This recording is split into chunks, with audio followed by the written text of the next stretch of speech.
name is Govind Yadav and welcome to my channel, Mr. Mars. Today we have a very special guest, a brilliant American space educator, Mr. Brady. Mr. Loomer graduated from Villanova University with a degree in chemical engineering. Beginning as a chemistry teacher 12 years ago, he broadened his horizon by treating exploring as a key part of science. He quickly recognized his students' interest and fascination with space. He went all in on developing curricula and programming that matched their interests. Through many experiences and conversations, Brady has come to realize that space is much more than he could have ever imagined.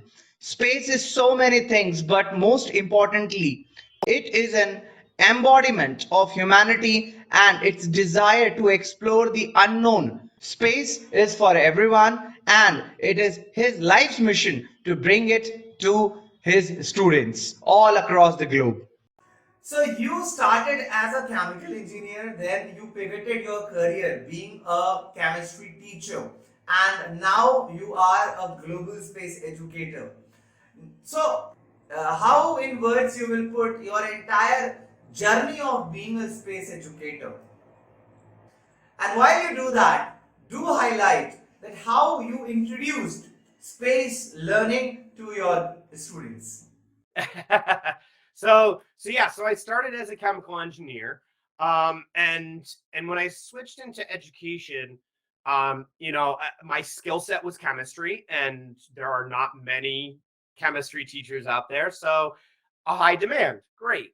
Um, and there's certainly plenty of aspects of chemistry that I love about science, and at the same time, it felt restricting in a way where the levels of development and change was slow, and that isn't a bad thing. But for me, my other side of me is loving imagination and exploration. And so, from that aspect, I've always traveled a lot as a kid and with my family. I love hiking and climbing and kind of these outdoor activities. And so, one of the aspects of humanity is being explorers.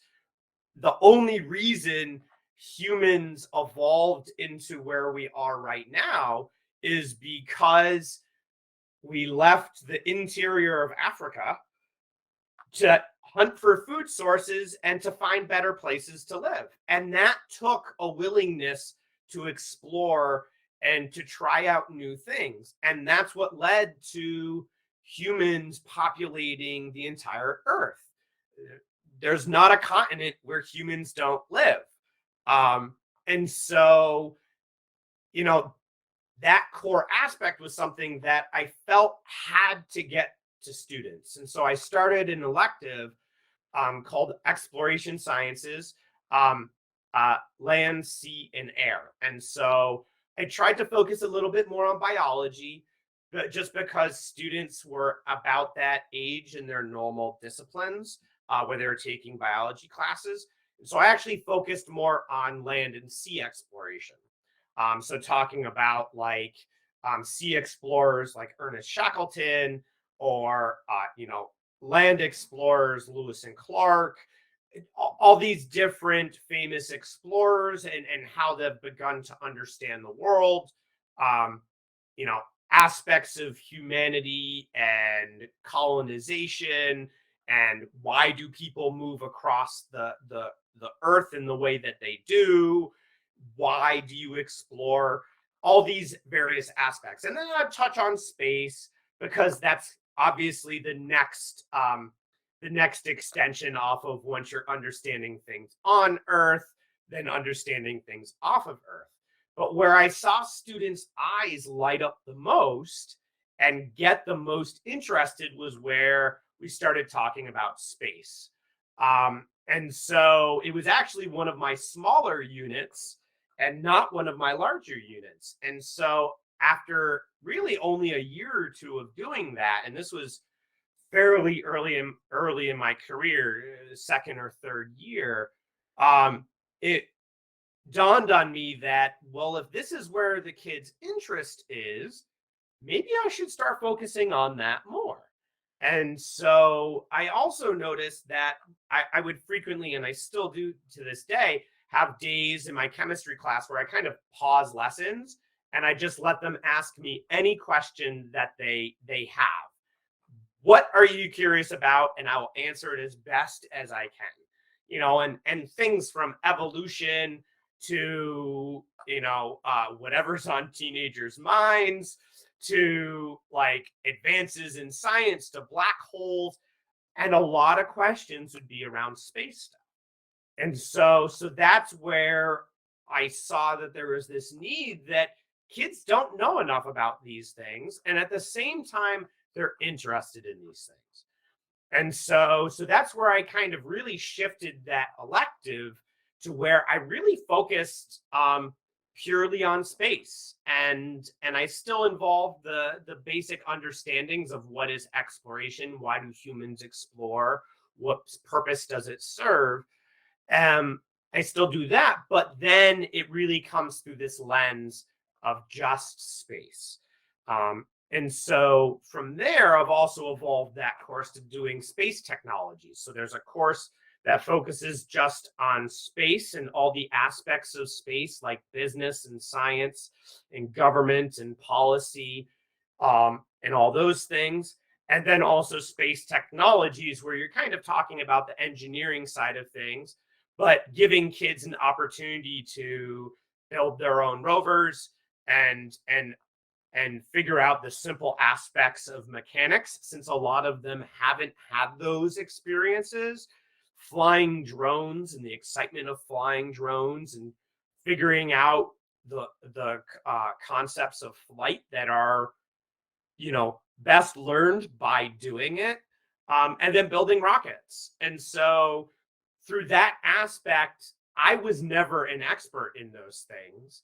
I never was trained in those things. And even as a chemical engineers are very versatile engineers because they have to be both trained in the chemistry side of things, but you still have to know the mechanics and the control systems and all those things. I've always been exposed to other areas of engineering, but never sat down and welded, or sat down and worked on a motor, or sat like gear ratios. Like, those are things I never had to do as a chemical engineer. And so those are things that I've just learned through the years simply by doing myself. And I'm still learning. Right now, I'm trying to figure out coding, and I'm starting with block coding. And so the kids, there's kids in my class that understand programming way better than me. That's great. And so while they're flying drones, they can manually control them. We can also autonomously control them using block coding, or you can control them autonomously using Java. I don't know Java. Well, student A, he knows Java. He's doing some pretty cool stuff. I can't do that, but that's okay. And so, I think part of that experience for me, as also demonstrating to my students of being a learner at the same time as being an educator, I more act as a guide and a coach, which is a very different classroom relationship. And I think is a much more realistic relationship. Any employee is going to have that type of a relationship with a manager. Like, there are some things that you may know that your manager doesn't know, and that work relationship does require the manager to then kind of let you go free and pursue that. So in that way, the classroom then becomes a better model for how they experience a job, a career, which is much more realistic and true to what life is than I'm sitting down at a desk and you're looking at me right up on a board. That's not real life. And so I think my experience in shifting into space education has just been so rewarding, because it really feels like I'm involved in a changing world, a modern world, and also getting to be involved with seeing kids' excitement and interest, and then also making that interesting and exciting for myself.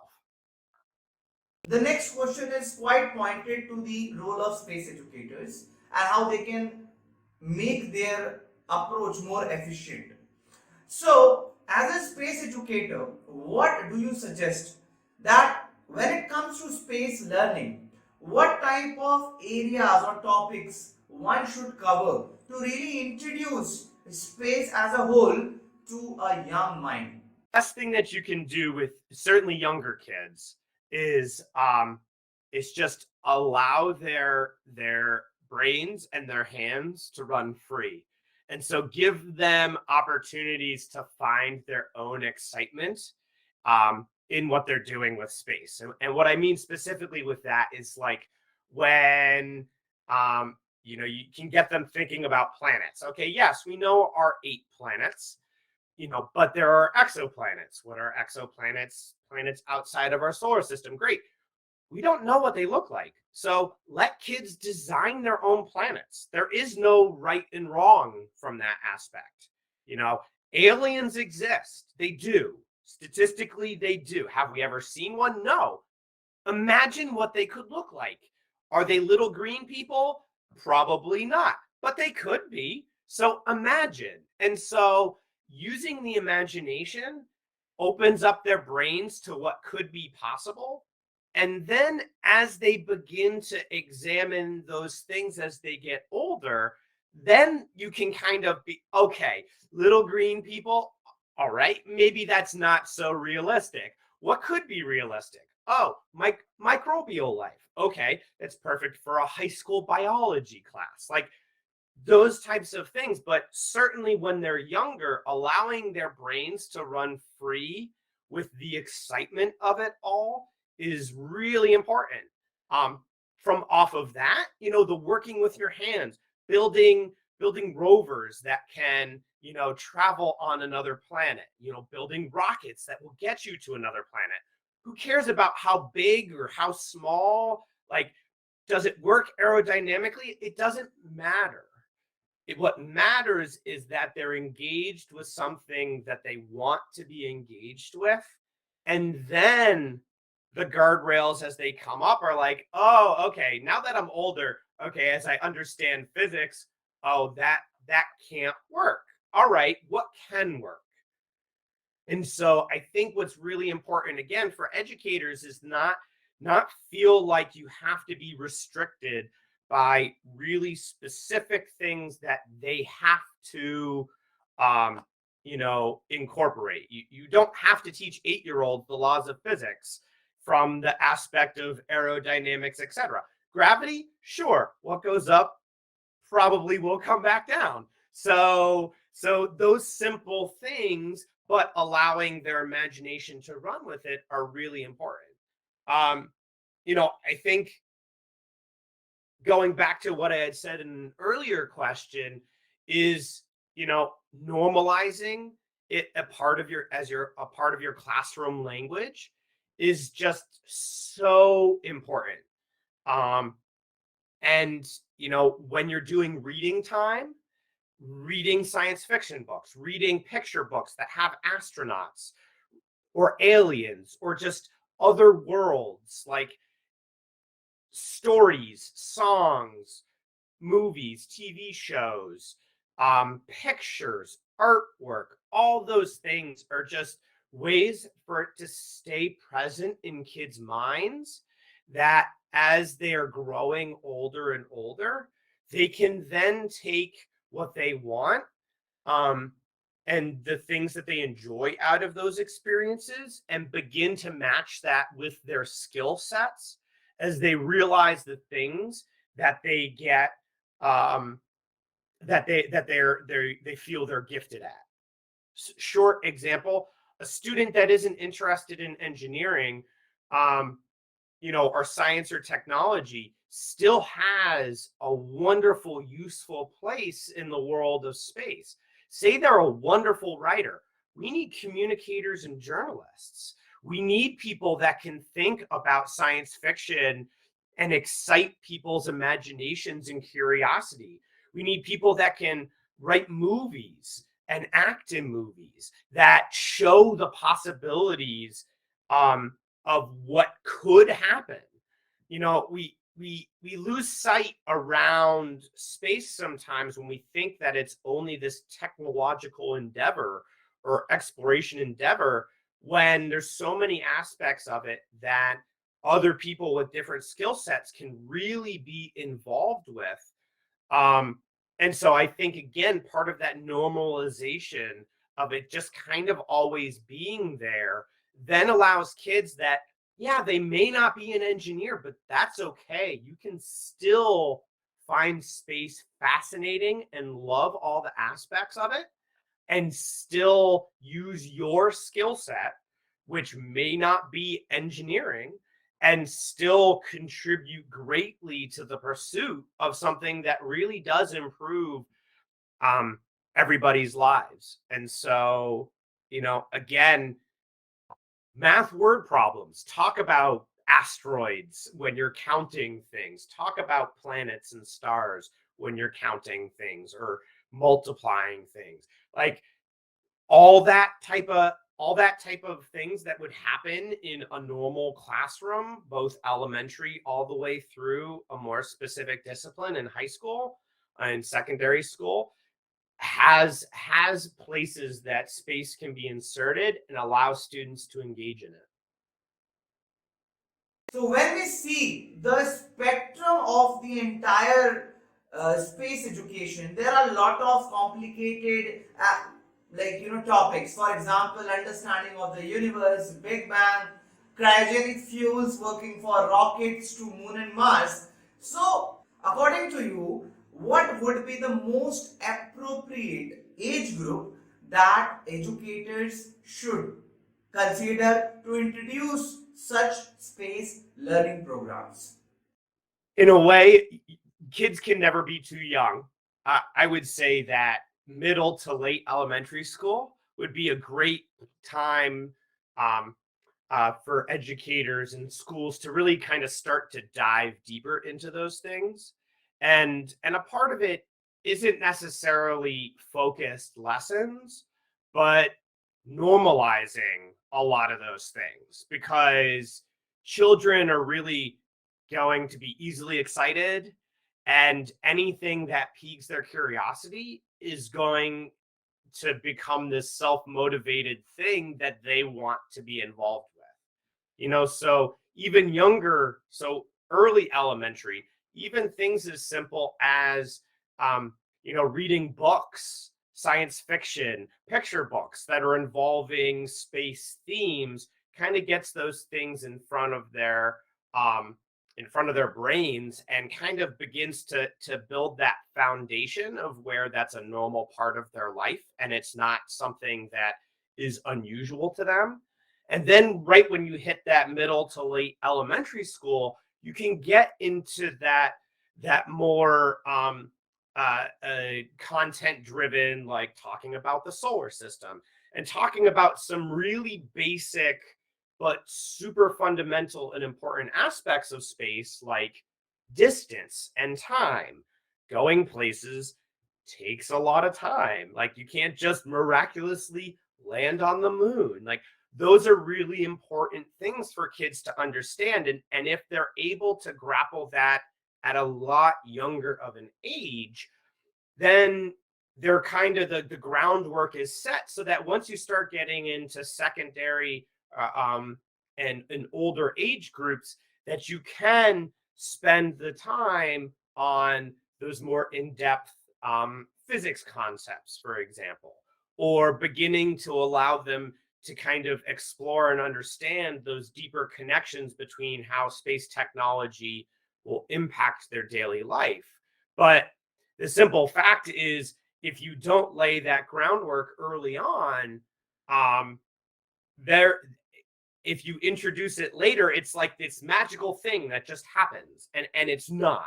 And so they really need to kind of, again, that simple aspect of normalization, where it's just something they constantly see and experience, um, will really kind of allow them to continue that, even if they don't continue in, say, a university or an engineering field.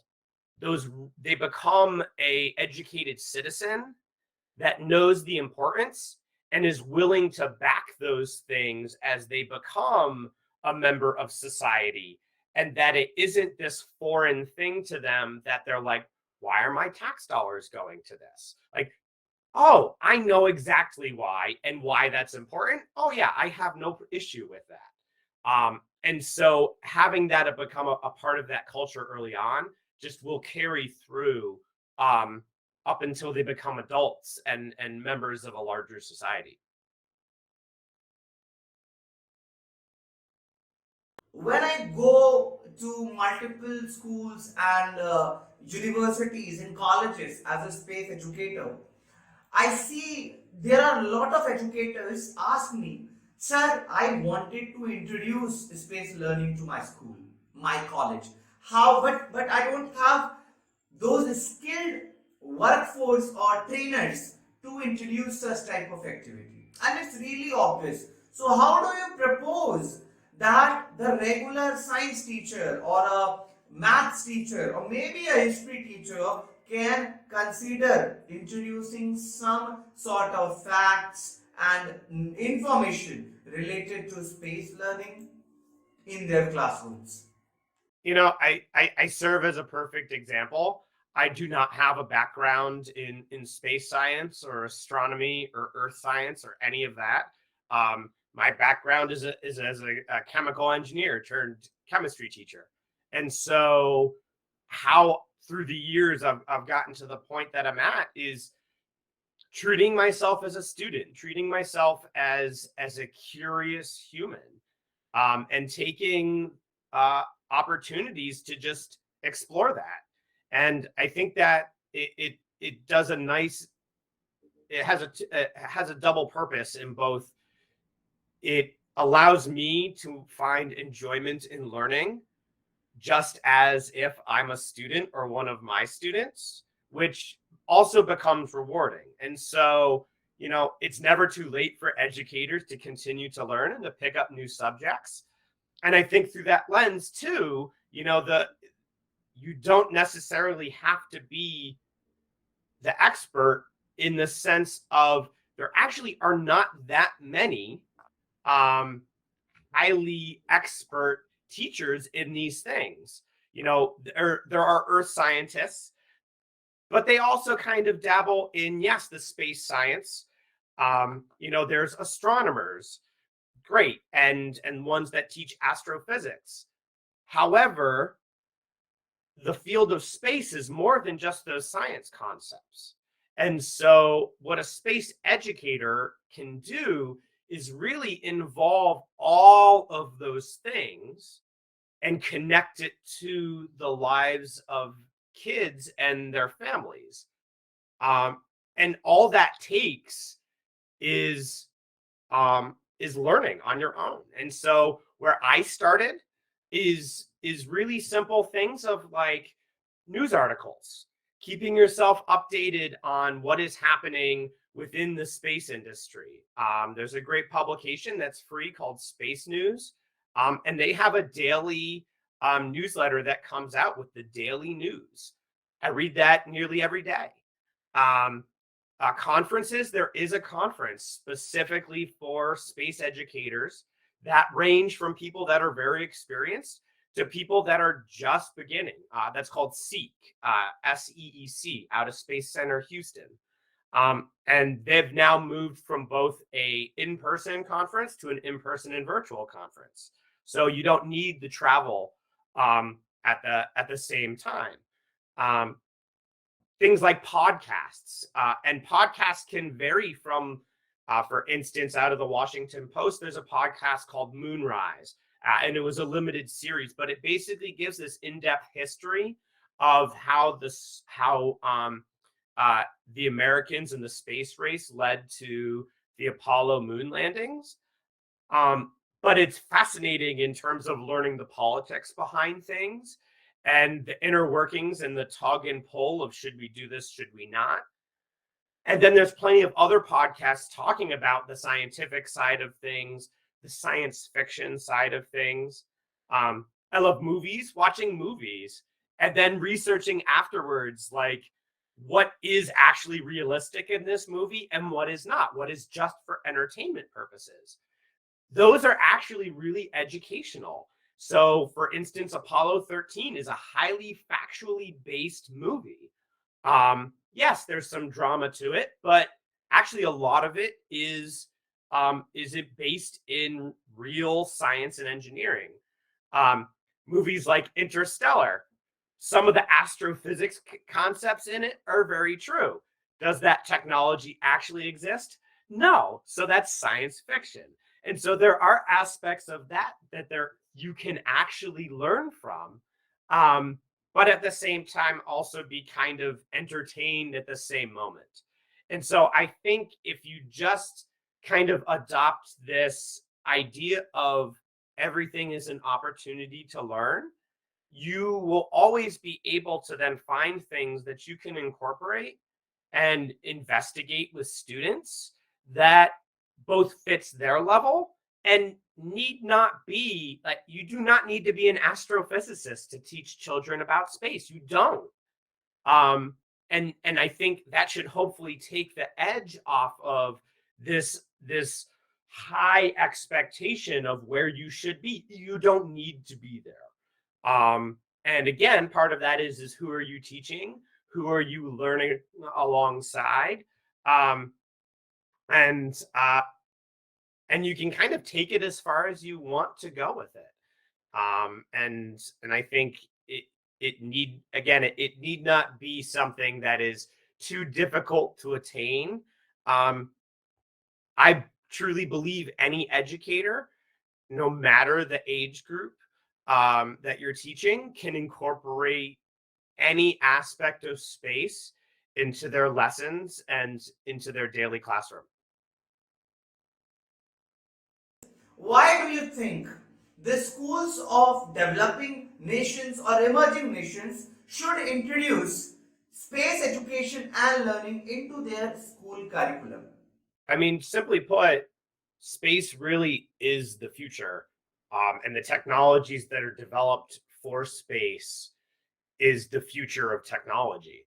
And so, if we're to actually do our jobs as educators to prepare our children for the future, we simply can't ignore that.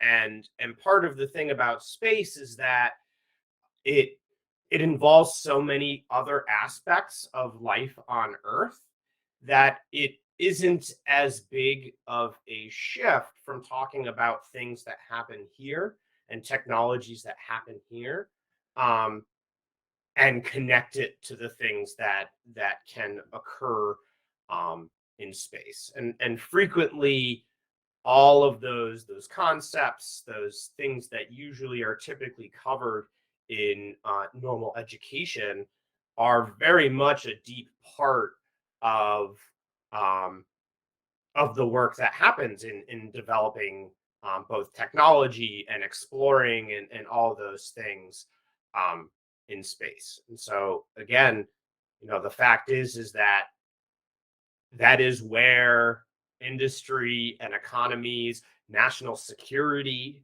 are all headed. And if you're not preparing your children for that, you're falling behind. And it's really of utmost importance to every country to ensure that they're educating their children um, in these subject areas.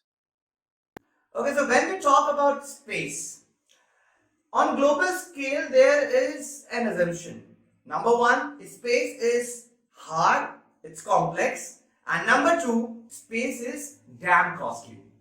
And how exactly a space aspirant can craft a career in space with all these set of difficulties?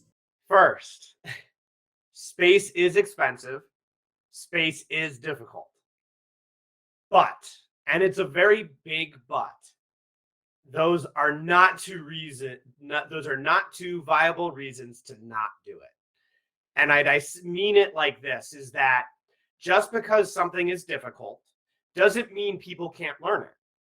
And it also doesn't mean that when you as a person or as a student or as a parent, helping your child to grow up that is interested in these things, doesn't mean that they can't understand some aspect of it.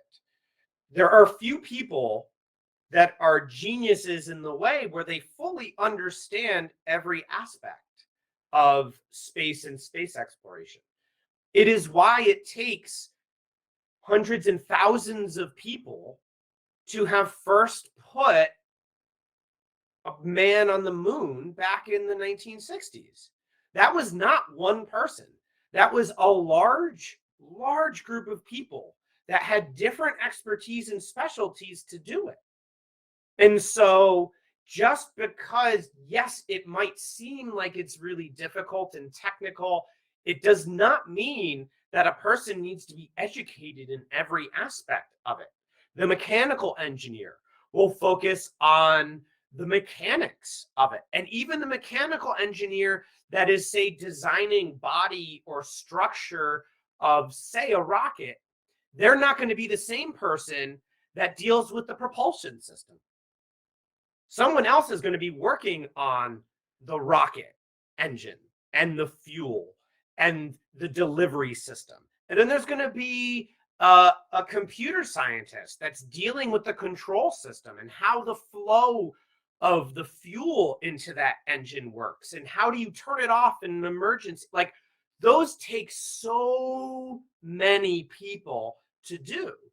And so it need not be one person that does this. And I think that's a really important aspect of space, is that it truly is a group endeavor. There is not a singular person or even small group of people that can do this without a larger support team. And so, I think the idea that it's complex, yeah, it's complex, but the aspect of things to do it is so broad and great that that you just pick what you're interested or good at and go with it. And that becomes the thing that but you become an expert in. And through that way, you contribute to space and the space industry and growing it. The idea of space being expensive, yeah, rocket fuel isn't cheap. Lifting things off of Earth to get it into space is not easy. It's expensive. But the simple fact is that even though it's expensive, it has such a big return that it is not something you can ignore or choose not to do. For instance, essentially the return on investment for NASA in the year 2020 was, for every dollar of NASA's budget, around $7 to $14 returned to the US economy or the global economy through spin-off technologies, or career options, gains, etc. That's a huge return. And so not only are those huge monetary returns, but a lot of those spin-off technologies are then things that serve life on Earth better and improve life on Earth. So, for instance, satellite technology that is imaging population density, that's imaging rainfall analysis, that's helping farmers and agriculturalists grow their crops better. That is feeding people. That is a basic requirement for life. Extreme weather and making sure people are prepared and safe before extreme weather hits. Hugely important. Down to like making sure that medical treatments, if you can do a medical treatment in space, it can be done on Earth. So, like, all these things have this feedback to life on Earth. And so, while it may not seem that, say, your tax dollars going into something doesn't come back to you immediately, for instance, I know that my property taxes go right into my local schools. That's how it works in the United States. I know that's making for a better education for my son. My tax dollars going into NASA, you're right. Do I necessarily see that right away? No, I don't. But the simple fact is that that money does come back to me in services and in ways that I can't see. And so that's where you point to the evidence of return back on dollars spent, which is, since it's a government organization, they're legally required to share that information and make it public so that people can see what those things coming back are. That really feeds into this understanding that, yeah, this is something that's important, and it is something that improves economy, jobs, and the future for people and a country and its citizens. And so, yeah, does that come with some startup costs, some initial costs? It does. And is it immediately seeable? Maybe not. But it really does improve the future, and there's lots of evidence that it does. There's lots of evidence that it's already in action and it's already happening. And so yeah, it is an entirely worthwhile enterprise for any country, either developed or developing, to be engaging themselves in the space industry and improving the lives of their citizens.